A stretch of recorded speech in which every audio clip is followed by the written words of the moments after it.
Assalamualaikum warahmatullahi wabarakatuh. Yang kita hormati bersama guru-guru kita di SMP Negeri 2 Tulaan, yang kami banggakan siswa-siswi kelas 7, 8, dan 9 SMP Negeri 2 Tulaan. Pada saat ini adalah momentum yang istimewa bagi kita untuk memahami nilai-nilai Pancasila.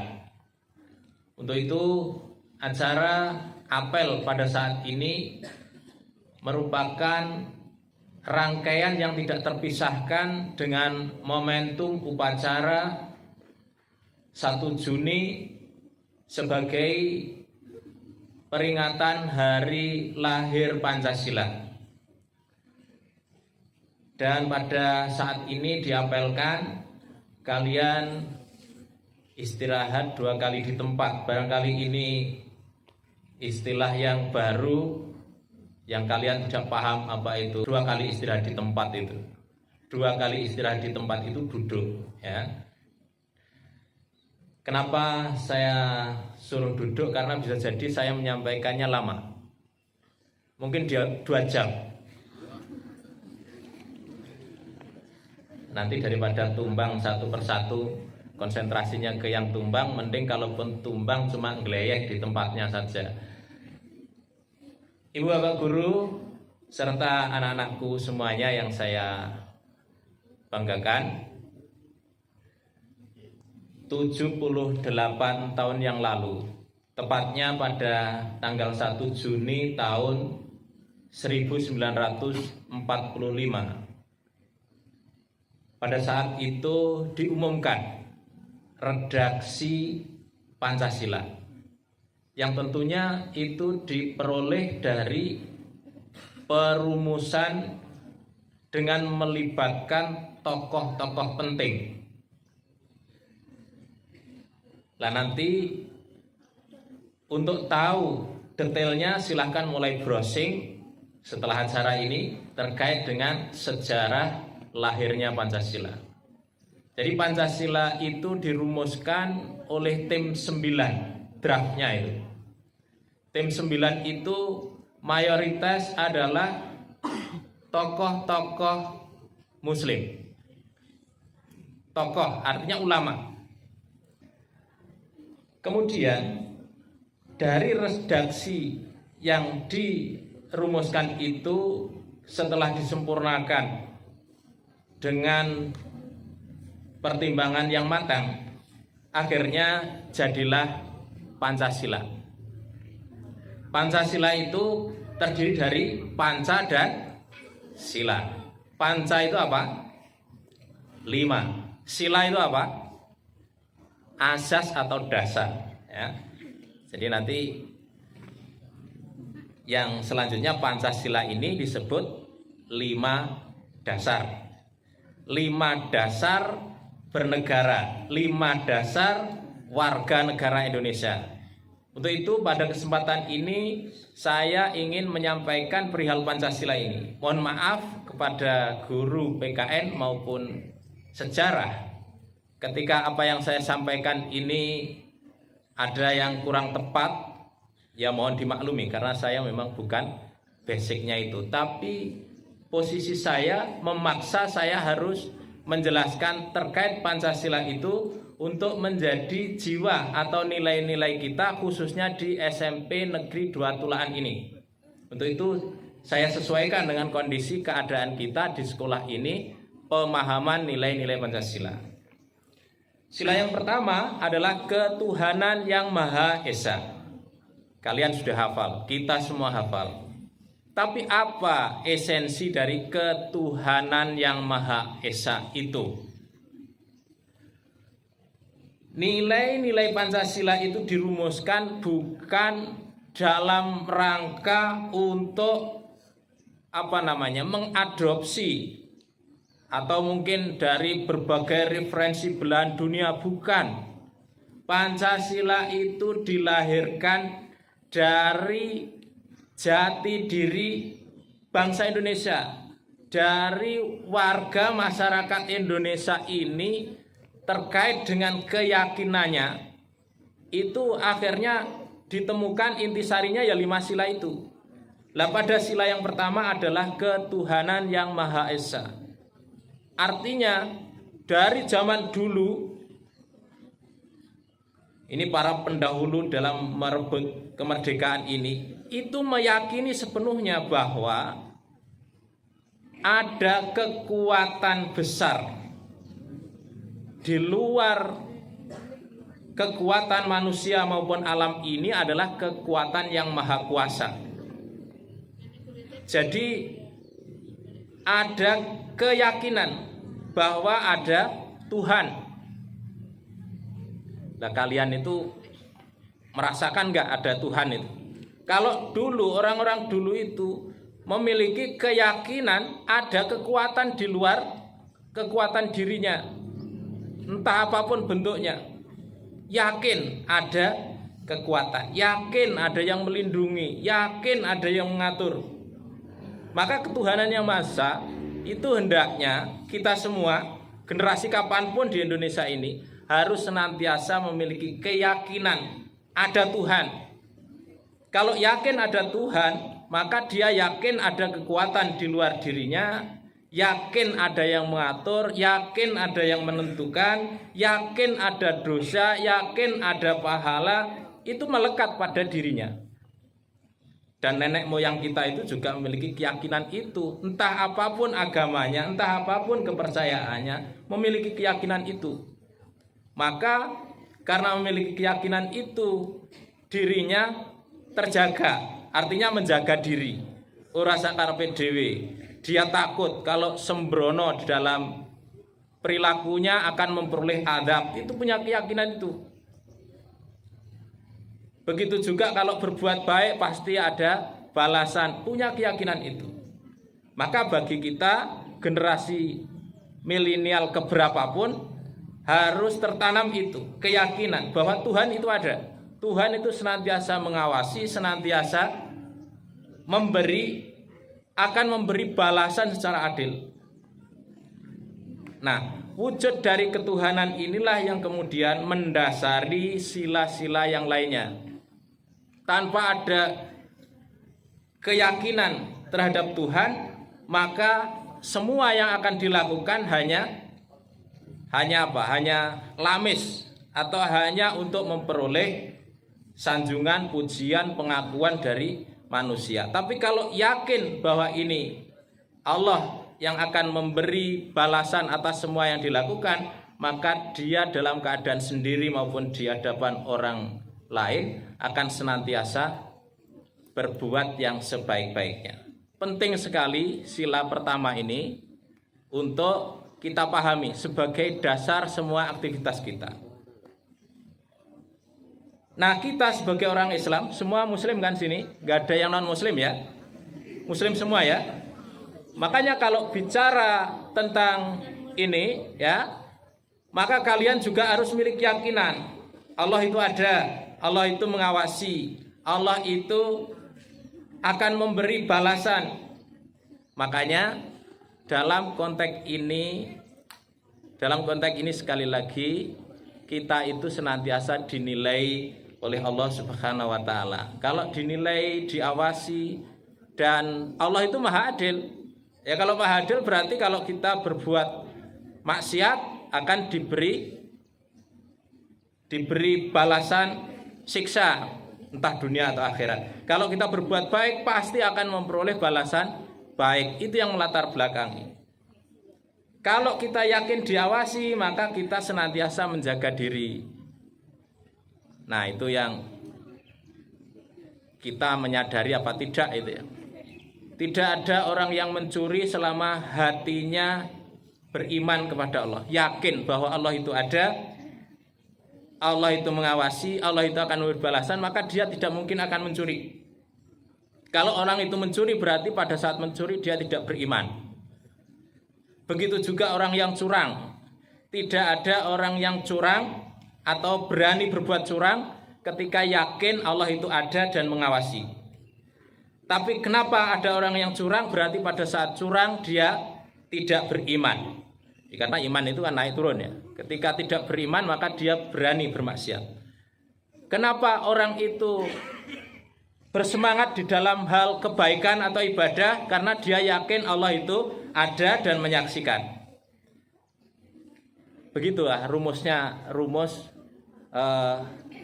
ketuhanan yang Maha Esa itu yakin bahwa Allah itu ada. Sudah agak lama toh, satu sila aja dikalikan 5 sila ya segitu kira-kira lamanya ya. Tapi yang lebih lama adalah di sila kedua, saya jelaskan. Kemanusiaan yang adil dan beradab. Kemanusiaan.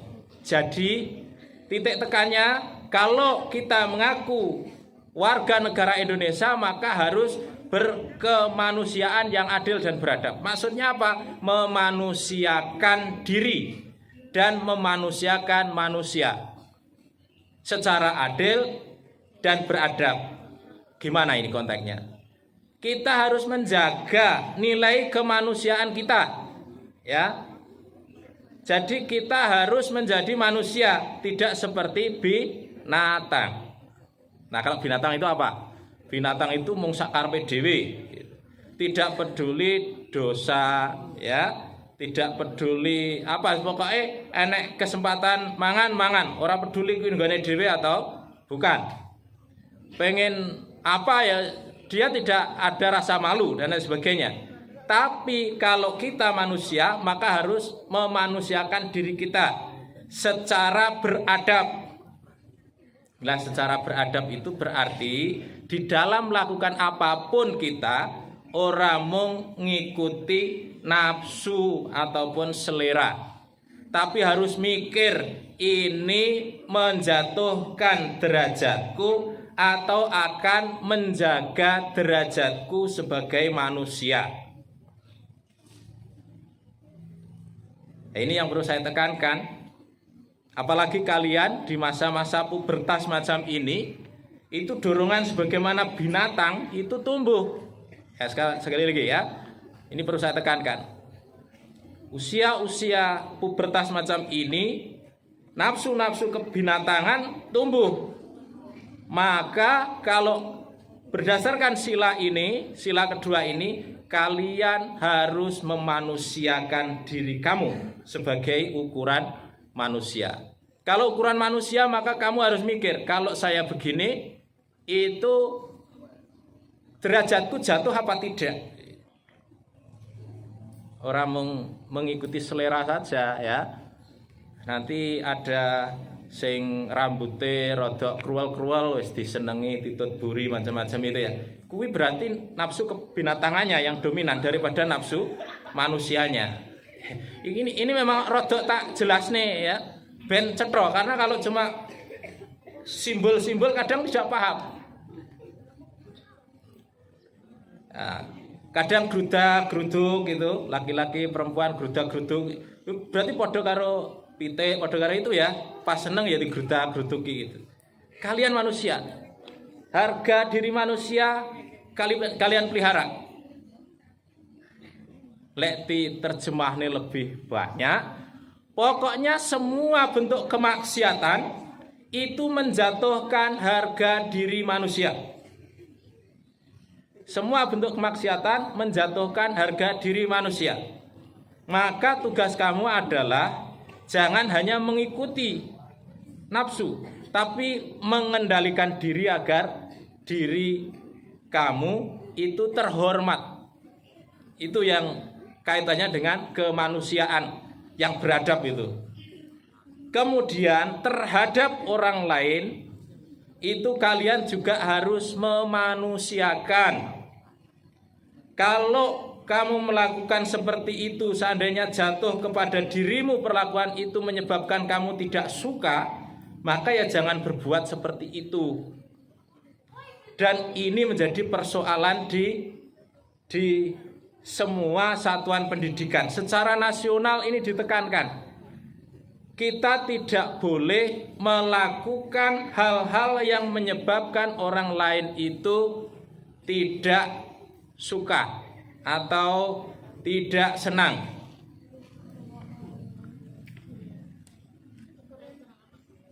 Kalau kemudian tangan kita, ya ini kita punya 5 jari kan? Ingat, hati-hati menggunakan 5 jari ini, karena kalau kita sembrono dalam menggunakan 5 jari ini bisa jadi di jalan dihadang oleh orang, dihajar oleh orang karena 5 jari kita dalam penggunaannya hanya mengikuti tren. 5 jari ini sepertinya yang baik bagi kita itu cuma ini. Ya, cuma ini. Maka kalau kepada orang lain gini itu bagus. Tapi kalau menggunakan yang lainnya hati-hati. Bisa-bisa kamu dihadang di jalan, dihajar oleh orang dan dibiarkan oleh orang lain. Ya nanti silakan. Kalau kamu ingin browsing. Jari apa maksudnya ini. Tidak saya jelaskan ya. Nanti malah ngajari itu. Sekali lagi saya hanya nganjurkan begini saja ya. Ke siapapun begini aja. Ini penting karena itu menyangkut memanusiakan manusia. Belum lagi dari raut wajah kamu. Itu ketika kamu sinis kepada orang lain, itu juga tidak memanusiakan manusia. Dari kata-katamu itu juga sinis kepada orang lain, itu juga tidak memanusiakan manusia. Jadi sekali lagi, yang agak lama saya menjelaskan sila kedua ini. Bullying itu apa toh? Ngolok-olok ya. Ngolok-olok itu juga tidak memanusiakan manusia. Memanusiakan manusia ini penting kaitannya dengan apa yang terjadi di perkembangan terkini. Ini ada yang lagi viral melakukan perbuatan-perbuatan yang tidak senonoh, kemudian diabadikan di video dan disebarkan. Itu kira-kira memanusiakan manusia apa tidak? Tidak, sudah menjatuhkan dirinya, kemudian dianggap orang lain itu sebagaimana binatang. Sing nonton itu dianggap binatang. Binatang itu nonton kan biasa begitu ya. Termasuk binatang di video itu kan ya biasa, tidak malu. Misalnya saja. Maka ini juga kalian harus hati-hati. Persoalan kaitannya dengan IT, video macam-macam itu, kalian harus betul-betul hati-hati. Pikir apakah ini menjatuhkan harga diri manusia, diri kita atau orang lain atau tidak. Kalau menjatuhkan harga diri orang lain, jangan sekali-kali merekam ataupun menyebarluaskan. Itu nanti akan terjadi delik hukum. Ya, sekali lagi bisa jadi delik hukum. Ruwet kalau sudah urusan dengan delik hukum. Sing bener ya ternyata orang bener gitu, apalagi yang salah ya. Sehingga ini kalian sekali lagi, apa yang jadi tren jangan ngikuti tren. Itu ya. Jadi terkait dengan bullying secara termudah saya nyampaikan adalah ngolok-olok. Jangan ngolok-olok dalam bentuk ekspresi, ucapan maupun perbuatan. Apakah Anda ada di sini yang gitu itu? Anda merasa begitu, dibegitukan?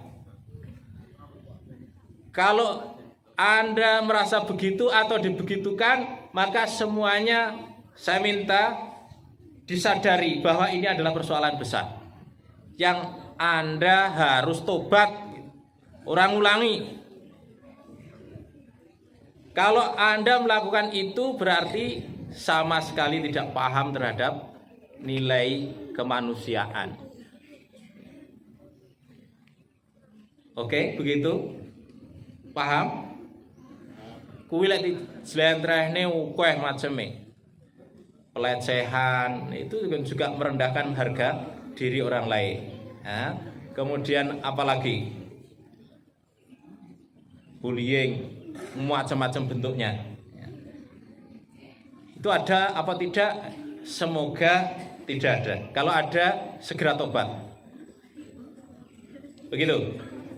Oke, wis rada suwe to, sila kedua.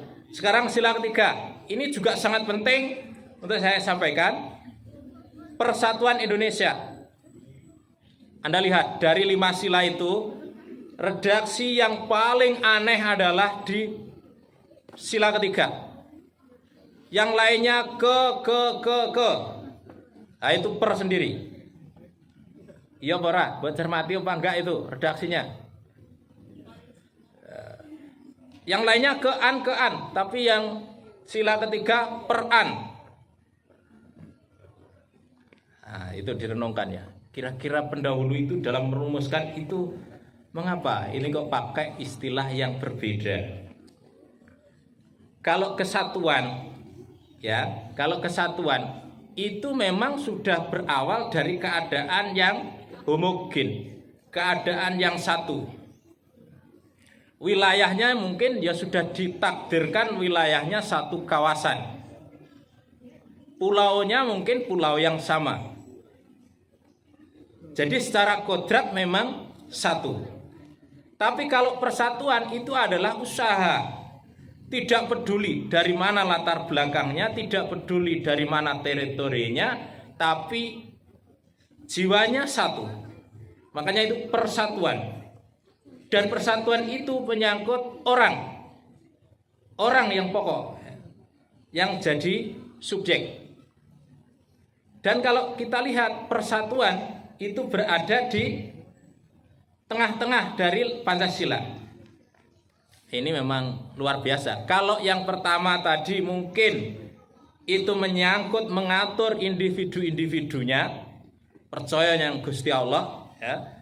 Kalau yang kedua itu menyangkut kaitannya dengan manusia, interaksi sesama manusia apapun bentuknya di masyarakat, hubungan sesama manusia, entah itu bentuk negara, entah bentuk apa, belum dipikir tentang itu. Tapi baru manusia sebagai warga masyarakat. Tapi yang mulai sila ketiga itu sudah mulai berpikir negara, mulai berpikir potensi negara. Makanya pada saat ini kalian sebagai generasi milenial kedua, saya tidak menyebut Anda generasi milenial. Karena sebenarnya di tahun ke-1 pun itu sudah masuk milenial, tapi milenial 1. Nah kalau 2000 ke sini itu milenial 2. Apa milenial itu? Milium itu seribunan ya. Jadi Anda sudah masuk tahun 1000 kedua. Ya berarti 2000 ke sana gitu.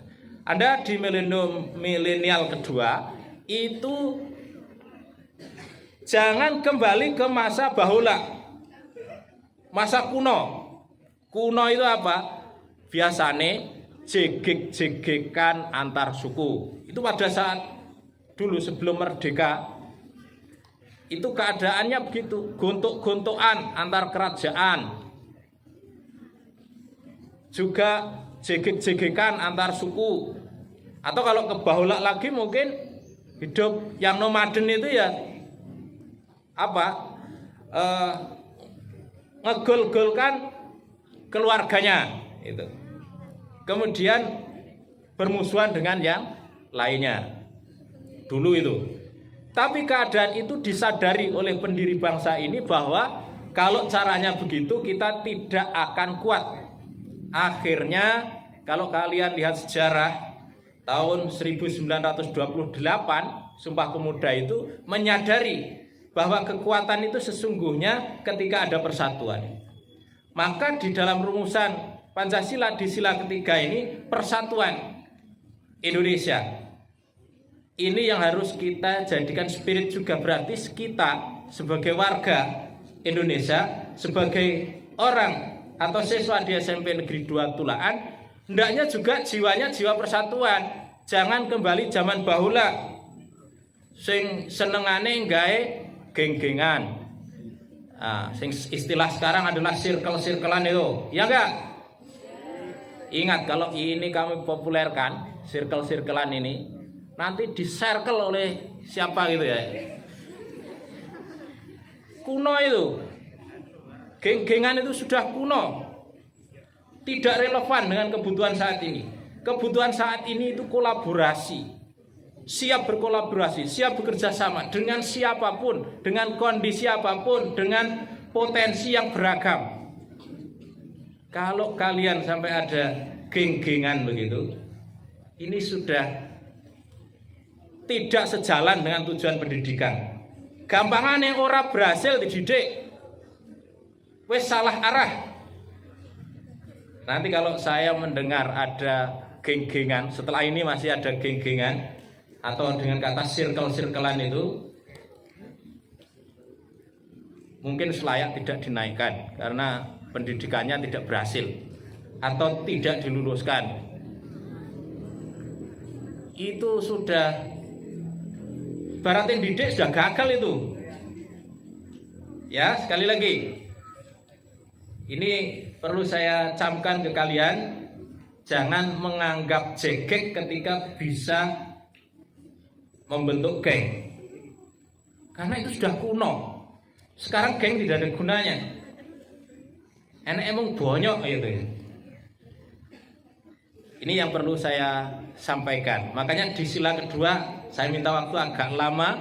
Itu adalah penyakit-penyakit yang ada di kita harus kalian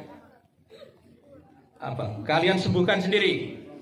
Ini tidak bisa dipaksa dari luar, bisanya dari hati masing-masing. Nah, silahkan Anda melakukan refleksi atau merenung, ya. Apakah selama ini kalian sudah benar atau tidak? Nah, sudah lama ya, sampai sila ketiga sudah lama, padahal masih ada 2 sila. Ada yang mau pingsan? Oke, kalau gitu yang paling singkat yang sila 4 saja. Sila 4, kerakyatan yang dipimpin oleh hikmat bijaksanaan dalam permusyawaratan perwakilan. Titik tekannya apa? Kedepankan musyawarah. Tapi kan dalam musyawarah tidak mungkin semua diajak musyawarah. Segini aja diajak musyawarah, golek ruangan wis angel. Maka dalam musyawarah biasanya ada perwakilan. Nah, perwakilan itu lewat mekanisme apa? Terserah mekanismenya. Itu ada yang lewat pilihan, ada yang lewat penunjukan, terserah. Tapi di sistem Indonesia ini bahwa semua itu dirumuskan berdasarkan musyawarah, dan yang hadir dalam musyawarah adalah perwakilan. Sudah paham tak itu? Di OSIS kan juga begitu, ya tak? Kan tidak mungkin semua siswa diajak untuk rapat, makanya dipilihlah pengurus OSIS. Yang rapat adalah pengurus OSIS. Paham tak ya? Berarti kan tidak ada yang perlu dititik tekankan di sini. Kita sudah begitu. Yang perlu saya garis bawahi dalam menerapkan itu adalah semuanya harus legowo dengan hasil keputusan. Kalau musyawarah itu begitu, titik tekannya. Boleh di dalam proses saling gontok-gontokan adu argumen, tetapi terhadap hasil keputusan semua harus legowo dan mendukung. Itulah tata tertib di dalam mensikapi hasil keputusan.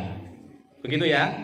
Nah, ini yang pengurus OSIS utamanya. Nanti kalau rapat kok hasil keputusannya beda dengan usulan pribadinya, jangan balelo.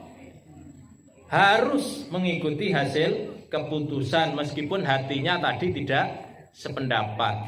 Itu adalah adab, etika di dalam berorganisasi, etika di dalam rapat. Itu memang harus begitu. Sudah, saya rasa cukup yang sila keempat.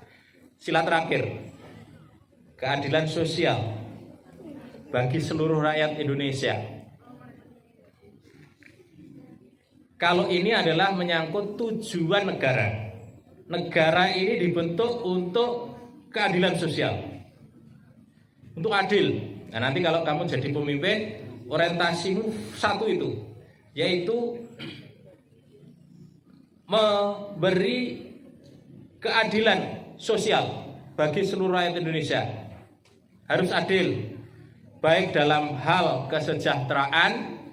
Nanti kalau membangun ya harus memikirkan bagaimana semua rakyat Indonesia disejahterakan. Begitu juga dalam hukum dan lain sebagainya. Nah, itu harus secara adil. Dan ini tidak memang ini adalah tugas negara. Namun dalam konteks kita di SMP Negeri 2 Tulaan juga harus adil.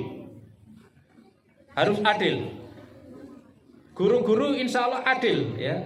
Anda tidak peduli dari latar belakang manapun, dari sekolah manapun, itu akan diberi penilaian yang objektif. Akan dilayani secara baik tanpa membeda-bedakan. Begitu juga kalian ini. Kalian juga jangan membeda-bedakan terhadap teman-teman kalian semuanya. Yang tadi jangan sampai ada circle-circlean ya, atau geng-gengan. Itu yang pokok. Saya rasa ini sudah cukup panas saya. Kalau kamu kan tidak begitu panas karena membelakangi matahari. Saya berdiri menghadap matahari, saya rasakan saya sudah panas, berarti ukuran saya pas insya Allah. Demikian dari kami. Apabila ada hal yang kurang berkenan, terutama kepada Bapak Ibu Guru, kami mohon maaf. Kemudian bagi anak-anak, semoga apa yang saya sampaikan menjadi renungan kalian dan menjadi dasar kalian untuk memperbaiki orientasi kalian.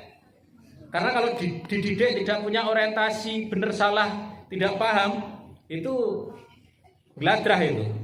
Arahnya sudah salah. Demikian dari kami, sekali lagi terima kasih atas perhatiannya. Kepada pemimpin upacara silakan berdiri dan disiapkan kembali pesertanya. Assalamualaikum warahmatullahi wabarakatuh.